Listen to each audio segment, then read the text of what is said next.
Ready. Hi, my name is Brady Oglesby. I'm a drum teacher. I've had about 35 years experience playing thousands of gigs over the years. Also take lessons myself. This is Eric. He's my mock student today. He's going to give us a hand and show how I teach a student, a brand new student actually. So the book that I've used over the years to teach students is called Syncopation.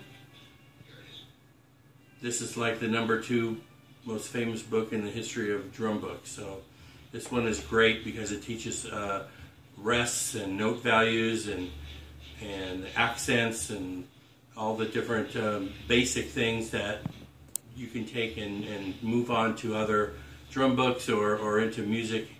So let's get started with a basic lesson. We're going to pretend this is Eric's first lesson, and he's just walked in and sat down.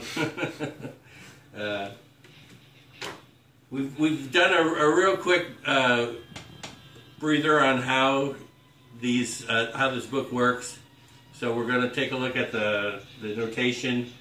It's the very first page, and it's 4 quarter notes, and then we're going to also look at rests.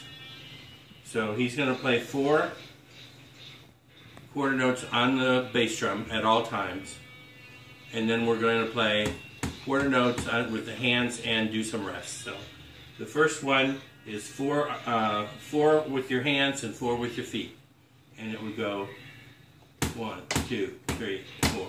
1, 2, 3, 4. 1, 2, 3, 4. Usually we do it 4 times. 3, 4. Everything's 4s. Sure. In drumming, you're gonna have 4s coming out the wazoo. Okay. Now we're gonna introduce a quarter note rest. There's a quarter note rest on the very first note, followed by 3 more regular notes after that. So it would be 2, 3, 4, rest, 2, 3, 4, rest, 2, 3, 4, rest, 2, 3, 4. Very good. Did it right again.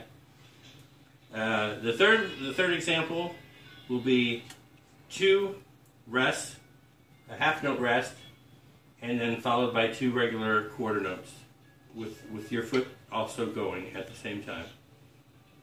So 1, 2, 3, 4. 1, 2, 3, 4. 1, 2, 3, 4. 1, 2, 3, 4. Okay, very good. Now we're going to introduce a half note rest.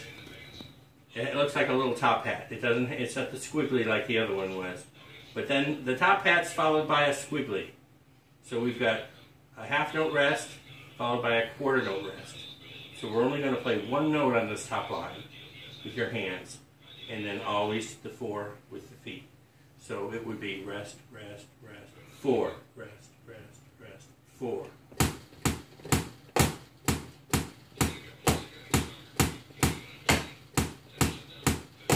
Perfect. Okay. Now the next one would be a quarter note followed by a quarter note rest followed by a half note rest. So this one would be 1, rest, rest, rest. 1, rest, rest, rest.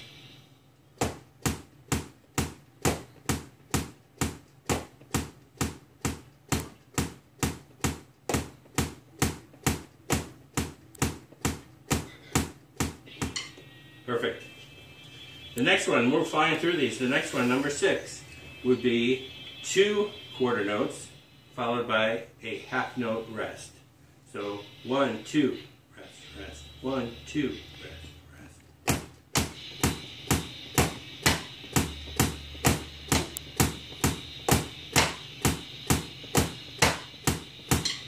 Very good. The next one, we just have a quarter note rest on the 4. So 1, 2, 3, rest. 1, 2, 3, rest.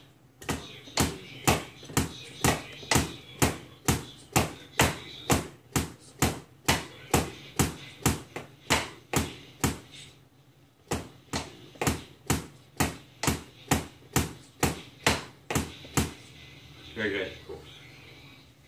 The next one has the rest on the 2. So 1, rest, 3, 4. 1, rest, 3, 4.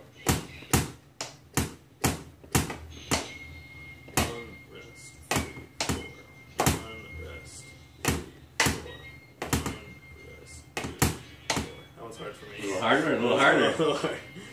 Rest 3. Wait, 1, rest 3. 1, rest. Gosh. 1, rest.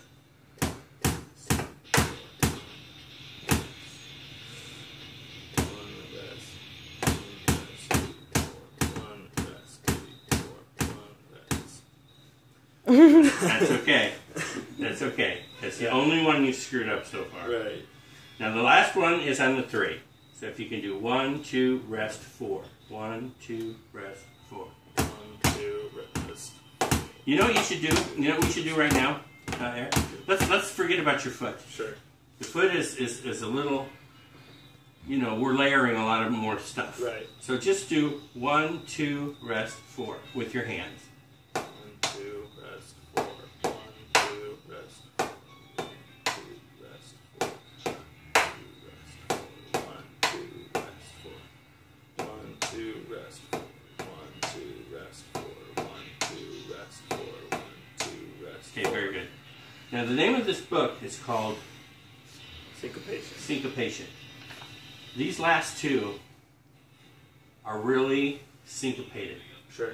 They take a note out when you don't expect a note to be taken out. Right.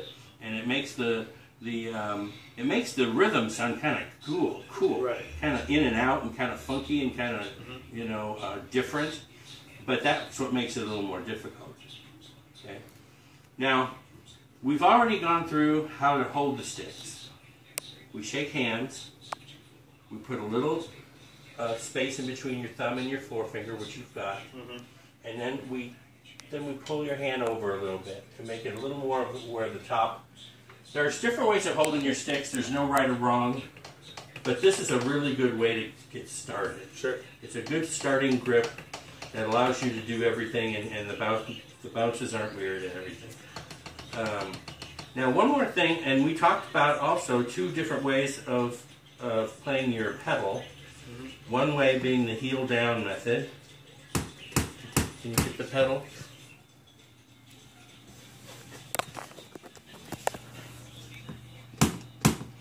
See, the heel's down. And you play with about the ball of your foot. Yeah. Right under here. That's where the pressure is placed on the pedal. Now the other way is called heel up, and you slide your foot down a bit, just like you're doing, and now the pressure is more on right where the base of your toes. Right. And you go ahead and you can use your whole leg that way, get a lot more power. A lot of power, yeah. Yeah. Now one thing that people do, and you're not doing it, Yeah. which is good, but one thing that people tend to do is they bury what they call bury the beater. So when you just take one swing at it and keep the beater smashed into the pedal like that. Right. And then the next time you play a note, you pull it off and you smash it in there again. Yeah. Now there's a musical application for that. You know, a rowdy rock. You know. Yeah. You'll hear a lot of. It's a lot deeper. Yeah, it's just a different way of doing it, holding it. Sure. A more proper way, if you can cultivate it, is to pull that beater off. Right. Because you know why? Now when you're playing a note, you're playing one way. You're only going down. Yeah. If you're down here, you're smashed your pedal, your beater in. Now you've got to pull it back and now you got to do 2 things. In order to play the next note, you've got to go off of it and back on it. Right. If you're already off of it, all you got to do is go on it. Right. So there's work. But smashing that beater in is kind of fun, and it just seems to work on a lot of applications of rock. You know? Sure. So, all right, we're almost done with our first lesson. You've done great, actually, Eric. I want to congratulate you on being a very good mock student, and very good, actually. Anyway, I want to show you one last thing, and that's when we get going on these exercises with the feet. Yeah. And we play what we call 4 on the floor. 1, 2, 3, 4. 1, 2, 3, 4. All right. We're always playing that 4. I mean, that's really important to get used to playing that bass drum when you're doing these simple exercises, because then when you get to the more advanced ones, your foot is still engaged. Yeah. But Now that's on the 1, 2, 3, 4. Mhm. Okay, and I'm going to throw you a real nasty curveball. Sure. Okay, on the 2 and 4, you hit with your left foot. So Along 1, with 2, your right. 3, There you go. 4. Yeah. 1, 2, There you go. 3, 4. There you go. 1, 2, 3, 4. 1, 2, 3, 4. 1, 2, 3, 4. That's good. Cool. That's very good. Thank you. Didn't think you could do that. Now, just for fun, 1, 2, 3, 4 with your hands. And see if you can do that 1, 2, 3, 4 with your feet. And go ahead and go slow. 1, 2. 1, 2, 3, 4. 1, 2, 3, 4. Oh, okay. I got to rotate, right? Yeah. 1, 2. There you go. 1, 2, 3. Shoot. 1, 2. 1, 2. 2. Gosh, it's driven me. You're actually playing more of a beat. You know, you're hitting your right and left sticks together, which is cool. That's what you're going to do eventually. Sure. But in this exercise, I was just trying to get you to go right, left, 3, 4. 1, 2, 3, 4. There you go. 1, 2, 3, 4. 1, 2, 3, 4. Perfect. 1, 2, 3, 4. In drumming, if you want to make something easier, slow down. Right.